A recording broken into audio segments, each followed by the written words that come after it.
Correcting your legal standing, private trusts, property rights, and sovereign remedies. What if the banks, the bailiffs, and the government never had a lawful claim to your property? Ever?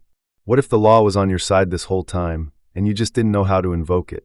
In this explosive round table, we reveal the practical steps you can take to assert your rights, protect your property, and reclaim your legal standing, without ever stepping foot in a courtroom. 1. Foundations of lawful resistance. The discourse opens with a light-hearted yet deeply consequential panel discussion, setting the tone for a community-led exploration into lawful remedies, administrative notice procedures, and alternatives to traditional legal recourse. Participants stress that while no legal advice is being dispensed, the knowledge shared is grounded in lived experience and constitutional foundations. Footnote: citizens are increasingly turning to lawful remedies to navigate financial and legal pressure outside the statutory court system. 2. Conditional acceptance over cease and desist. The first major legal concept covered is the superiority of a notice of conditional acceptance over a cease and desist letter, particularly when engaging with banks or debt collectors. Rather than making an accusatory claim, conditional acceptance invites the opposing party to provide evidence of their authority or ownership, placing the burden of proof on them. Footnote: conditional acceptance is a non-combative and honor-based remedy that requires institutions to justify their claims under due process. 3. Exposing debt collection without assignment. A key method discussed involves demanding a deed of assignment from any third-party debt collector. Without this legally binding document, debt purchasers lack standing and cannot enforce collections. As a result, many claims collapse when challenged procedurally and honorably. Footnote: most third-party debt collectors fail to provide legal proof of assignment, invalidating their claims. 4. Standing down police and private bailiffs. The panel references Section 26 of the Criminal Justice and Courts Act 2015, which penalizes police officers who abuse their position. Citizens are advised to ask officers whether they are keeping the peace and to request evidence of a breach.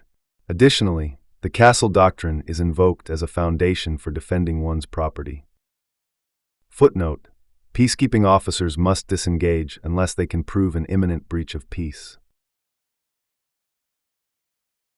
5. The psychology of enforcement and media conditioning. Panelists argue that compliance is primarily psychological. Programs such as Can't Pay, We'll Take It Away reinforce submission through fear.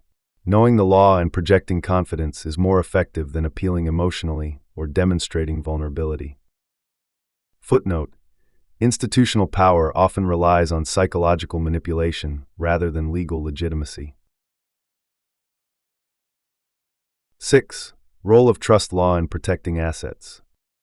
A significant portion of the discussion centers on private trust law.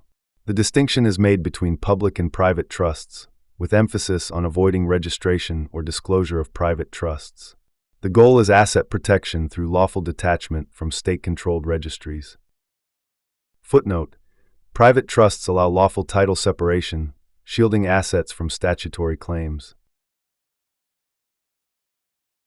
7. The power of questions, tactical remedies.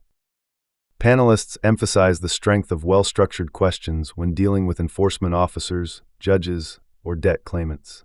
Asking, "What claim are you making to my property, and on what lawful basis?" shifts the burden of justification. Footnote: strategic questioning places legal and moral responsibility back on the enforcer. 8. Property deregistration and legal loopholes. Property and vehicle deregistration tactics are explored. One lawful method involves completing only the seller's portion of transfer documents while withholding buyer information, thus leaving no new registered keeper or owner on record. Footnote: deregistration can be executed by exploiting gaps in administrative record-keeping. 9. Reclaiming your estate through status correction. The conversation touches on correcting one's status via public notices and land reconveyance. Skeptics challenge the effectiveness of status correction unless paired with collective jurisdictional realignment. The goal remains establishing one's identity as a living man or woman rather than a corporate fiction. Footnote: legal status correction seeks to restore jurisdictional standing in common law or private law contexts. 10. Final thoughts: restoring sovereignty through local action. The discussion ends with encouragement to pursue lawful remedy through study, community support, and assertive honor-based processes. Collective effort, especially through local assemblies and educational platforms, is essential for reclaiming self-governance and dismantling bureaucratic overreach. Footnote: sovereignty is restored not by declarations but through lawful action, knowledge, and communal accountability.